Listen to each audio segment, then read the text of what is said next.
Hi అండి, welcome to Saraswati home.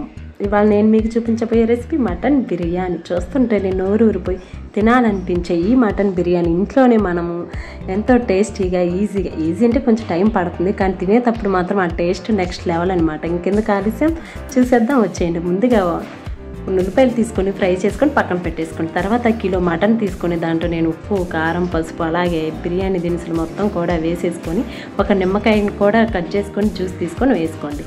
తర్వాత కొంచెం ఆయిల్ అలాగే కొంచెం నెయ్యి వేసుకోండి, ఎందుకంటే నెయ్యి వేసుకోవడం వల్ల మనకు మంచి టేస్ట్, ఫ్లేవర్, స్మెల్ అనేది మంచిగా వస్తుంది అనమాట. తర్వాత అల్లం వెల్లుల్లి పేస్టు, పుదీనా, కొత్తిమీర, పచ్చిమిరపకాయలు సన్నగా చీల్చులాగా వేసుకోండి. తర్వాత నేను ఇంట్లోనే తోడేసి పెట్టుకున్నామంటే మేగడ పెరుగు వేసుకోవడం వల్ల మనకి మంచి టేస్ట్ అనేది వస్తుందండి. వేసుకొని బాగా కలుపుకోండి. అలా కలుపుకున్న తర్వాత ధనియాల పౌడరు అలాగే ఫ్రైడ్ ఆనియన్స్ కూడా వేసుకొని ఇంకోసారి బాగా కలుపుకోండి. అలా కలుపుకున్న తర్వాత నేను ఇక్కడ కుక్కర్లో కుక్ చేసుకుందామని కుక్కర్లో సర్వ్ చేసుకుంటున్నాను అంతా. అలా వేసుకొని టిష్యూ పేపర్ తోటి అంటే క్లీన్ చేసుకోండి. తర్వాత 1 అవర్ పాటు పక్కన పెట్టేసుకొని తర్వాత ఒక 5 విజిల్స్ రానిచ్చి మళ్ళీ ఇంకొంచెం కుక్ చేసుకోండి. తర్వాత కొంచెం గరం మసాలా అలాగే పుదీనా కూడా వేసుకొని పక్కన పెట్టేసుకోండి. ఇక్కడ నేను 1 కిలో రైస్కి 3 లీటర్స్ వాటర్ తీసుకొని బాగా మరిగించుకోండి. అప్పుడు ఉప్పు సరిపడా అంటే సముద్రపు నీటి ఉప్పు అంత ఉంటే మనకి అన్నానికి మంచిగా పడుతుంది అనమాట. అలా వేసుకొని కొంచెం సాహీ జీరా అలాగే కొంచెం బిర్యానీ ఆకు, 2 పచ్చిమిరపకాయలు చీలుకులు, కొంచెం అల్లం వెల్లుల్లి పేస్టు, కొంచెం పుదీనా కూడా వేసుకోండి.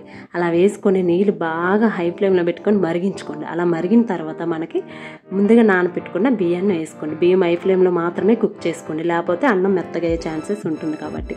అలా తర్వాత ఒక గిన్నె తీసుకొని దాంట్లో కూర వేసేసుకొని మనం ఇక్కడ ఉడికించుకున్నటువంటి అన్నాన్ని దాంట్లో వేసేసుకోండి. తర్వాత మనం ఫ్రై చేసి పెట్టుకున్నటువంటి ఫ్రైడ్ ఆనియన్స్ కూడా వేసుకొని దాంట్లో కొంచెం పుదీనా, కొత్తిమీర, కొంచెం నిమ్మకాయ జ్యూసు అలాగే కొంచెం గరం మసాలా కూడా వేసుకోండి. తర్వాత మిగిలిన అన్నాన్ని కూడా వేసేసుకొని నేను మన దగ్గర ఉన్నటువంటి ఫ్రైడ్ ఆనియన్స్, మళ్ళీ కొంచెం పుదీనా, కొత్తిమీర, కొంచెం గరం మసాలా నేను కూడా వేసుకుంటే ఆ స్మెల్ అనేది మనకి తినేటప్పుడు మంచిగా తెలుస్తుంది అనమాట. టేస్ట్ కూడా బాగుంటుంది. అలా నేను ఇక్కడ ఈ గిన్నె అడుగంటకుండా ఒక పెనాన్ని పెట్టుకొని ఈ బిర్యానీ గిన్నెని తీసి ప్యాన్ మీదకి కన్వర్ట్ చేసుకోండి.